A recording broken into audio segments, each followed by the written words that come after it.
बिस्मिल्लाहिर्रहमानिर्रहीम। अस्सलाम वालेकुम। ईद का तीसरा दिन है, लोग बाहर निकल रहे हैं, फैमिलीज़ में आना जाना हो रहा है और इसी सफ़र के दरमियान जब आप घर से दूसरे के यहाँ जा रहे होते हैं मेहमान में, रास्ते में आपके साथ वाक़या हो जाता है। मोबाइल पे दो लड़के आते हैं, पिस्टल दिखाते हैं और आपका मोबाइल, पर्स ये सारे सामान लेके चले जाते हैं। रूटीन में एक नॉर्मल सा वाक़या है जो अमूमी है और बहुत ज़्यादा आजकल कराची में फैला हुआ है। हर 10 में से एक बंदा जो है तकरीबन इसका शिकार हो रहा है। ये तो थी रूटीन की बात। इसमें एक चीज़ नोट करने की थी कि ईद के दिन उन्होंने भी नया कपड़ा पहना हुआ है, मतलब वो भी ईद मना रहे हैं। और ईद मनाने के लिए जी मजहबी त्यौहार है मुसलमानों का, तो ईद मनाना है, तो ईद मनाने के लिए जो उन्होंने पहले स्नैचिंग की, उससे नए कपड़े पहने, ईद में नए कपड़े पहन के निकले। और क्योंकि ये उनका सोर्स ऑफ इनकम है और आजकल तो ईद है तो बोनस है, इसलिए वारदात भी कर रहे हैं। शायद वो ये नहीं जानते कि मजहबी त्यौहार का क्या मानी होता है, इस्लाम का क्या मानी होता है और ये सोर्स ऑफ इनकम इसकी मजहब में कहाँ तक गुंजाइश है। मैं हमेशा से ये सोचता था जब वीडियो देख रहा होता था कि जी स्नैचिंग के दरमियान पकड़े गए लड़के और उनको मार दिया।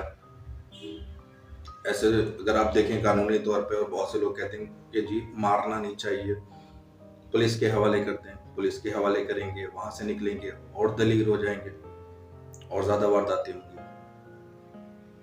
ये जो आप देख रहे होते हैं ना कि जो स्नेचर्स गोलियां मार रहे हैं, तो वो उनका कॉन्फिडेंस लेवल इतना बढ़ चुका है कि उनके साथ कुछ नहीं होगा, मतलब कि वो एक बार या दो बार जेल से होके आ चुके हैं।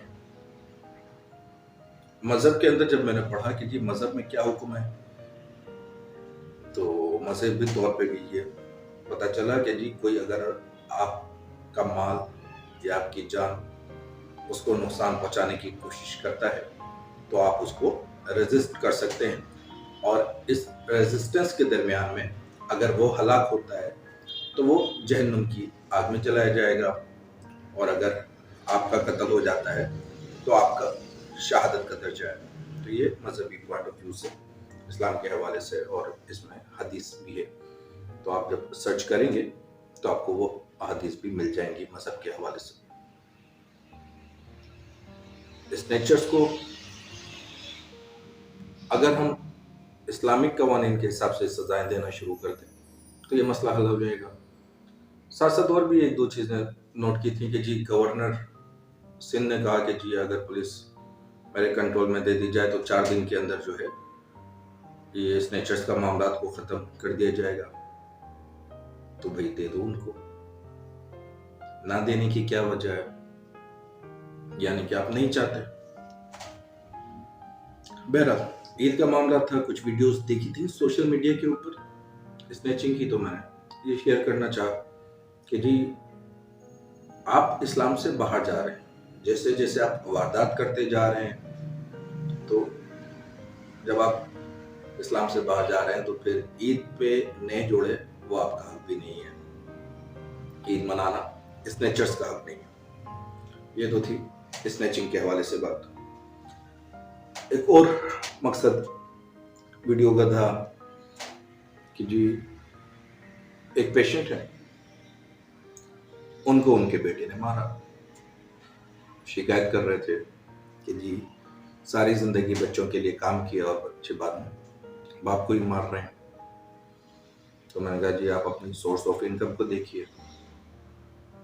अच्छा, क्योंकि बैकग्राउंड मुझे भी पता था तो वो भी थोड़ा सा शर्मिंदा हो गए कि जो सोर्स ऑफ इनकम उनकी थी वो हराम की थी, हराम की कमाई से बच्चे को पाला, उसको तालीम दी, बच्चा हाईली एजुकेटेड हो गया। हम लोग के यहाँ तो तालीम डिग्री के हिसाब से, लेकिन सोसाइटी के अंदर तालीम याफ्ता का मतलब डिग्री नहीं होता। बहरहाल उन्होंने मुझसे ये कहा कि डॉक्टर साहब मुझे आप ये बताओ कि क्या सिर्फ हराम की कमाई से ही बच्चा नालायक बनेगा? हमने तो ऐसे भी देखे हैं जिन्होंने सारी जिंदगी हलाल कमाया और बच्चा जो है उनका नाखलफ निकला। बुढ़ापे में वो भी अपने बाप को मार रहे हैं जिन्होंने सारी जिंदगी हलाल कमाई।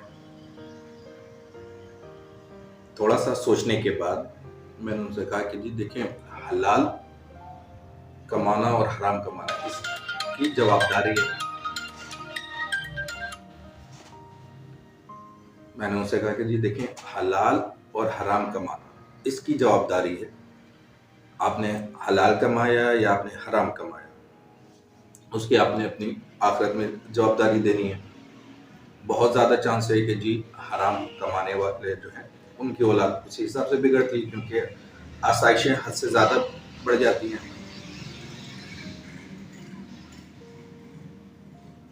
اور جب پیسہ ضرورت سے زیادہ ہو جاتا ہے، بندہ انگیج زیادہ ہو جاتا ہے، تو وہ جو تربیت کا جو معاملات ہوتے ہیں اولاد کی، وہ پورے نہیں کر پاتے. تو ضروری نہیں ہے کہ حرام کی کمائی، حلال کی کمائی بھی اگر حد سے زیادہ ہے اور آپ کے پاس اتنا ٹائم نہیں ہے کہ آپ بچوں کو دیں یا ان پہ نظر رکھیں، تو بچے بگڑ سکتے ہیں. معاشرے کے اندر وہ آئیں گے، جائیں گے، پھریں گے. تو حلال اور حرام کا بچے کی تربیت سے تعلق نہیں ہے. بچے کی تربیت ٹوٹلی ڈیپینڈ کرتی ہے گھر کے ماحول پہ.